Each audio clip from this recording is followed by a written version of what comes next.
मध्ये सर्वांना नमस्कार। आज मी पौष्टिक असे डिंकाचे लाडू बनवत आहे। तुम्ही म्हणाल एप्रिल आणि मे मध्ये डिंकाचे लाडू, पण माझी भाची नुकतीच बाळंतीण झाली तर तिच्याकरता आता हे लाडू करायचेच आहे। मी म्हटलं सर्वांनाच दाखवूया, तुम्ही हे कधीही बनवू शकता, थंडी त्याचा जास्त उपयोग होतो।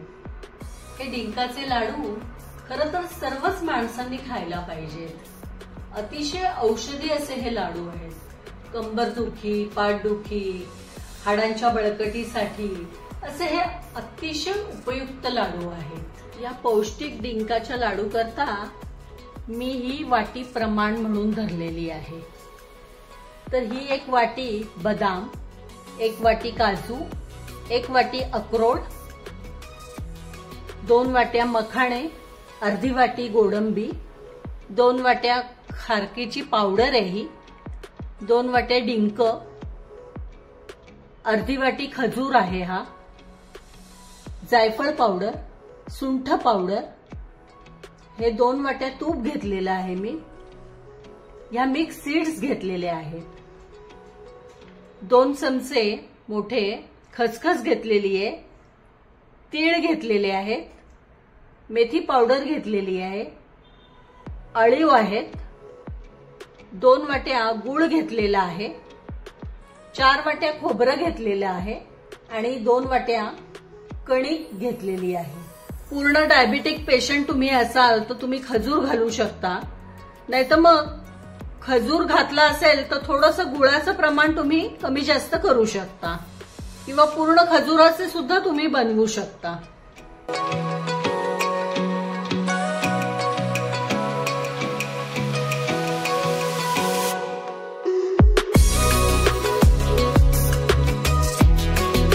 आता आपण खोबरं मंद गॅसवर भाजून घेऊया। मंद गॅसवर लालसर भाजलं ना की नंतर ते हाताने बारीक केलं तरी चालतं, कारण मग मिक्सरवर एकदम केलं ना की तेल सुटतं आणि मग असं खोबरं गोळा होतं। त्यापेक्षा हातानेच असं नंतर बारीक चुरडलं तरी चालतं। आता आपलं खोबरं असं लालसर भाजून झालेलं आहे। आता आपण परातीत काढून घेऊया। आता मी या कढईमध्ये खोबरं चांगलं स्वच्छ पुसून घेतली ही कढई, नाहीतर खोबऱ्याचा असा करपटपणा वास येईल त्याला। तीळ आपण भाजून घेऊया।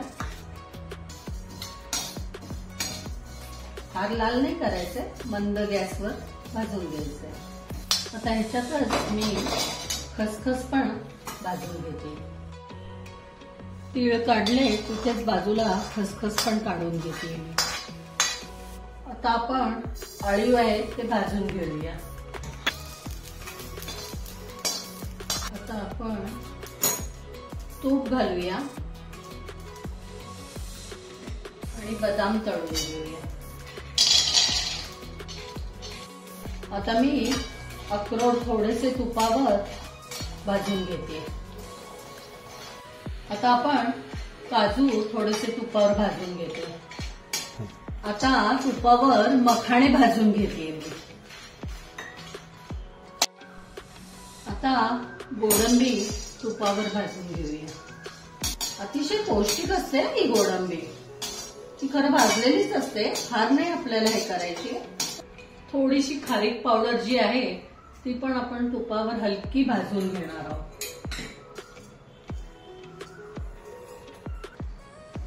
थोडीशी गरम करून घ्यायची आहे।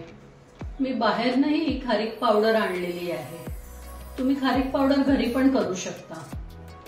खारीक उन्हामध्ये वाळवून त्याच्या बिया काढून नंतर मिक्सरवर बारीक दळून घेऊ शकता। माझ्या पौष्टिक बिया आहेत, सीड्स सगळ्या, पंपकिन आणि ह्या, त्या पण थोड्याशा हलक्या आपण तुपावर भाजून घेणार।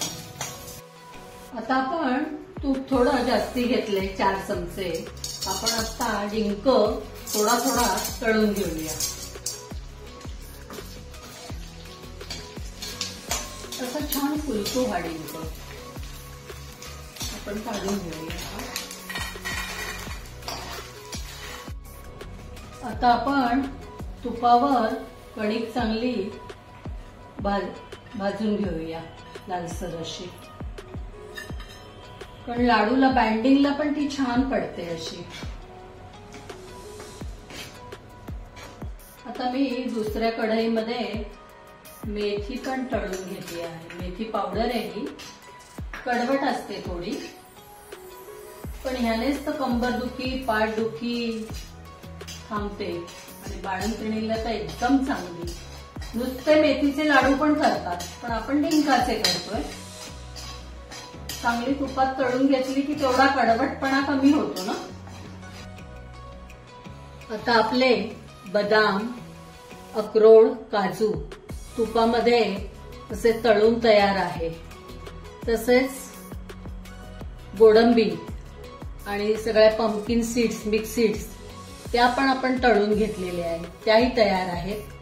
खारीक पावडर आहे, खोबरं आहे, मखाणे आहेत, डिंक आहे तो तळून घेतलेला आहे आणि थोडेसे अळीव, खसखस आणि तीळ आहेत. आता हे मी मिक्सरवर बारीक करून घेतेय. हेही बारीक करून घेते, त्याची भरड काढते मी. मखाणे थोडेसे बारीक करून घेते. तुम्ही खोबरं आणि डिंक हा हाताने चुरडलात तरी चालेल, अगदी तो लगेच मऊ असा त्याची पावडर हे होईल म्हणजे. आणि ह्याची तुम्ही भरड काढली तरी चालेल म्हणजे. तर हे सगळं असं तयार आहे. आता ह्या सगळ्याचं आपण एक मिश्रण गोळा तयार करून घेऊया आणि त्याच्यात कणिक घालूया.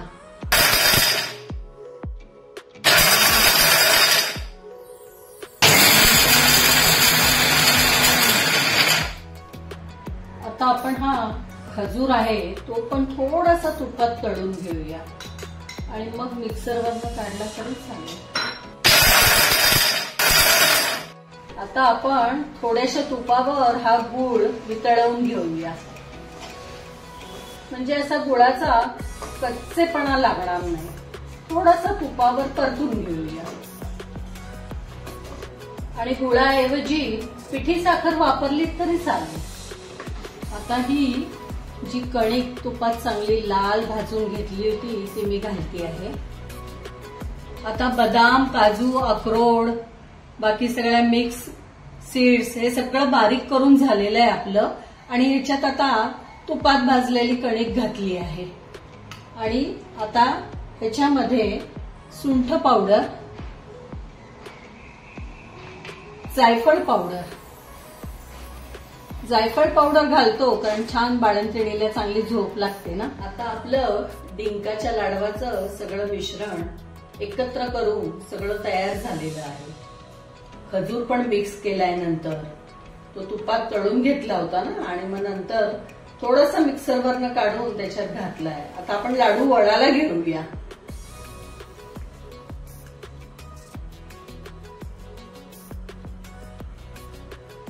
छोटे छोटेच वळूया कारण बाळंतिणीला कसं आहे एकदम मोठा पण लाडू नको. या लाडवामध्ये आपल्याला जेवढं पौष्टिक घालता येईल तेवढं आपण सगळं घातलेलं आहे. आपल्या घरामध्ये पण जे अवेलेबल आहेत मिक्स सीड्स वगैरे सगळं घातलेलं आहे.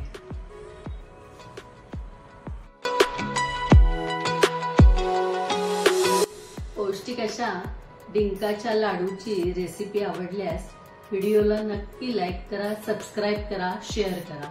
धन्यवाद.